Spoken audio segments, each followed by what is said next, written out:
Brian. I just picked up this 78 280Z project car a couple weeks ago. I thought I would like to document the whole thing, so I figured why not put it on YouTube too. Some of you guys might be interested in how the process goes and giving me input. I've never done any sort of vlog like this before, so this is all new to me. If you guys have any input, criticism, anything, let me know. A little bit of background about myself. I've been working on cars since basically I was 16 when I got my license.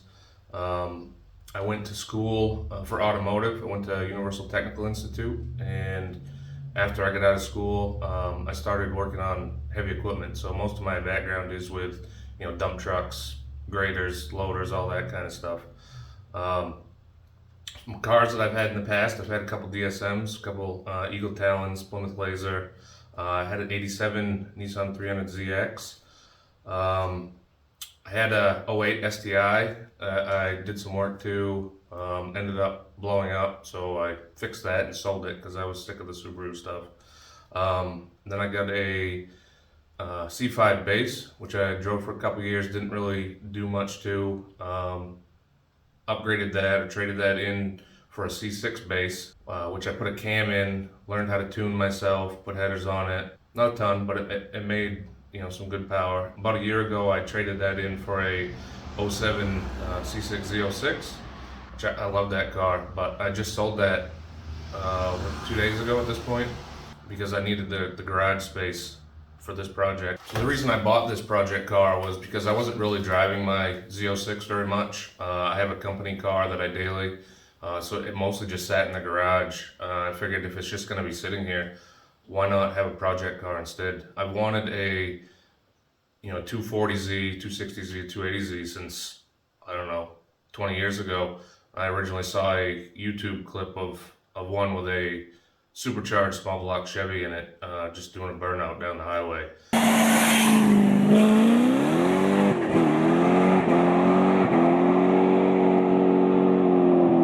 So this one popped up for sale about a month ago. I went back and forth and ended up getting it for a good price, I think. I got it for 2,500 bucks. There's some rust. It's not too bad though. It doesn't run, and the interior's a bit shitty. It sat out in the open. I also thought, I could involve the kids and my wife in this build, teach them how to work on cars, have it be, a family experience that we all could enjoy together, get the car on the road and we all could enjoy it. The plans with the car, I'm not 100% on what I'm doing with it right now. It is getting swapped. I'm going back and forth right now between LS swap and a 2JZ. I've done a LS swap before. One car that I actually forgot to mention, I had a 90 Nissan 240SX that I swapped an LS1 and a T56 into. I did all the work myself, built all the mounts, all the fabrication, built the exhaust, did all the wiring. The only thing I didn't do was body work because I'm not very good at it. But the plan is with this one is to learn how to do all that stuff. I want to learn how to paint and do everything so I don't have to rely on anybody else. Other than that, with this car, appearance-wise, I'll put some Watanabe knockoff wheels on it most likely, 2 fender flares, spoiler. Interior-wise, I don't know. It depends on what happens when we get it apart. That's the first thing I'm going to do today because it sat outside with the hatch open for a while and got wet inside. The carpet's soaked, so I know that's junk. Needs some floorboard work. I'm hoping most of the stuff will be good though because these parts are getting harder and harder to find. The dash is actually in really good shape, which I was happy about. There's no cracks on it. I have absolutely zero background in these cars though, so I'm going to be learning as we go. So let's do a walk around of the car. I'll show you what we're working with here. This is not factory paint. It's been repainted. I don't know how easy it is to see, but whoever did it, looks like they just sprayed it in the garage. Probably as cheap as possible. That will be fixed at some point. Wife, she wants to paint it purple. So I'm not totally opposed to that, but I'm not going to make up my mind just yet. Like I said, it's going to be a project car for the family. So I do want their input on all this stuff. We go around here. So the interior, like I mentioned, got wet. You can see it's pretty nasty. There's mildew on everything. I'm assuming a lot of the fabric is going to need to be thrown away. It's unfortunate because a lot of the stuff's in good shape. You can see the dash is not cracked. From what I've learned of these cars did not come from the factory with the sunroofs. These were put on by dealers at their dealership to help sale value. Honestly, it looks absolutely terrible. I'm sure it leaks. So I will probably be taking that off of there. I need to find a roof skin to make it easy as possible. You know, we can see we got some rust here around the windshield. Back here on the roof. Interior, I did pull the carpet out of the back a little bit just to see. You can see there was water sitting in there, but it's all still solid. There's no holes. I do know there's a hole in the driver's side floor, but I saw online where you can buy floor pans for these, so hopefully that won't be too bad to fix. As far as mileage, it says it has, if we can read it here, it says it has 39,000 miles. I would be surprised if that was accurate. My guess would be 139,000, but you never know. It doesn't matter at this point anyway. I mentioned the car does not run. As you can see, it's definitely not going to start. The head's off it. The previous owner told me they had an issue with the head and it got fixed by a machine shop, I believe he said, and they messed it up and it's junk now. I haven't gotten it from him. I'm going to just to take a look at it, but I'm planning on doing a swap anyway, so this is all coming out. If we take a look under here, common place for this to rust is underneath the battery tray. I can see some rust under there, but honestly it doesn't look too bad. Looking underneath it, you can see this bottom of this fender's got a hole in it. Gonna need to fix that. Taking a peek underneath, the frame rail's got some rust, but they're not terrible. As you can see, there's the hole in the floor right there. Mostly guessing that is from the water sitting in the car. The carpet is absolutely soaked. I haven't been underneath the car yet, so this is all just for me taking a peek in the driveway before I picked it up. But honestly, it doesn't look too bad. I've looked at a couple other ones, and they were in horrible shape. From sitting in fields for years, the bottom was just gone. And the car did come with this aftermarket front bumper on it. I don't know what it is yet. Like I said, I don't have any experience with these cars. It looks a lot better than those nasty crash bumpers that they put on them, which would come off anyway. So I might stick with this bumper. I might not. I haven't got that far yet to see. If we go to the back, the big crash bumper was still on it. We took it off the other night though, just to see how it would look. So that's pretty much it. I'm gonna get started today. My son's gonna come out and help me ripping the interior out. I want to check out the floor pans, see how bad it is underneath, get it up in the air. All right, we're gonna get started on ripping off the interior. I got my kids here with me right now. This is Owen. This is Kira. So we're gonna learn because I've never worked on this car. They don't know much about cars, so we'll do a time lapse and get started.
So this is where we're at. I got most of the interior out. Now I just need to check, see just how soft it is. I know we got a couple holes.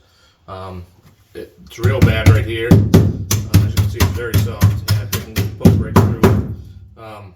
This looks like the area where most of the water sat. when they left it outside with the hatch open. This is all going to need to be replaced. Not too bad up there. It's all pretty soft. I still got to get all the sound deadening out and see what it looks like underneath there. Up front is a bit soft too. Oh yeah. So it looks like we need the whole floor pan on that side. This side looks better, but let's see how soft it is.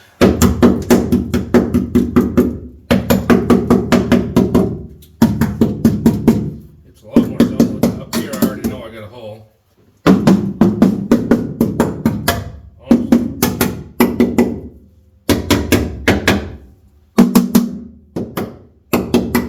This side feels a lot better than the other side, so maybe we can save this side. We'll have to see what it looks like underneath though.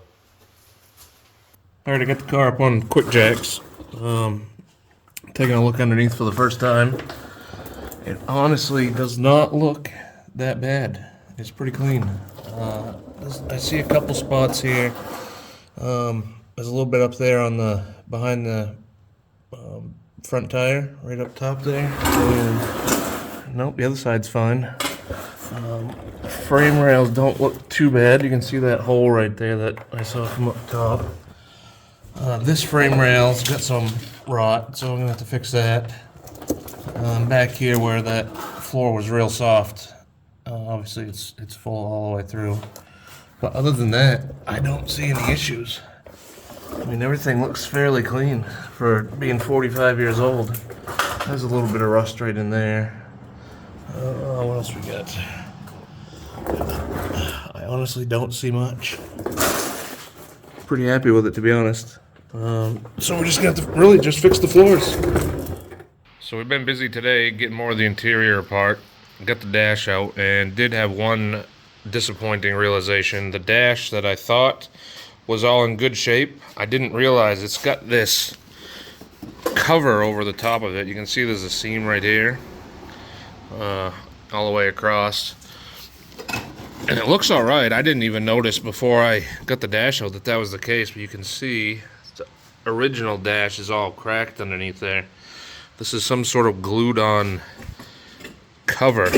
I think I'm just gonna run it. I mean, it doesn't look terrible. Could be a lot worse, I guess, but maybe I'll look for a dash, but I might run this just like it is. The rest of it all seems to be in good shape.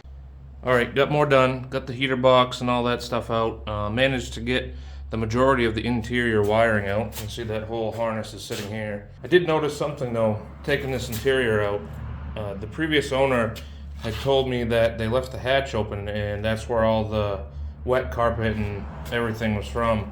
As you can see, I don't doubt that that happened. All that rust in the spare tire wheels, probably from that. But looking up under the dash, everything's rusty all the way up here. You can see it's all covering everything, and there's this up under the dash, up under the cowl. Looks to me like water has been leaking in right there. So I pulled the cowl off outside and I can't really tell what's going on. It's obviously still wet and it's been sitting in this guy's garage. It was all not really full leaves, but there was a bunch of leaves in there. Everything was wet. I vacuumed it all out, a bunch of sand. That box that you can see from underneath is right here, and I can't tell exactly what it's for. I think it might be for fresh air. I don't know if this is a common spot for them to leak. It looks like I'm gonna have to do something with it. I'm gonna have to do a little more research, see if that's a common area for them to leak and what other people do with it. But at least I know now what's going on. Having all the interior out is going to make it way easier to fix these floor pans. So I got to go do some research and see where I can buy some floor pans for this, because that'll make it a lot easier. But that's it for the first video. Now we have an idea of where to start with my new project car. Anybody has any ideas or knowledge to share, let me know. Hopefully I'll have some more updates soon.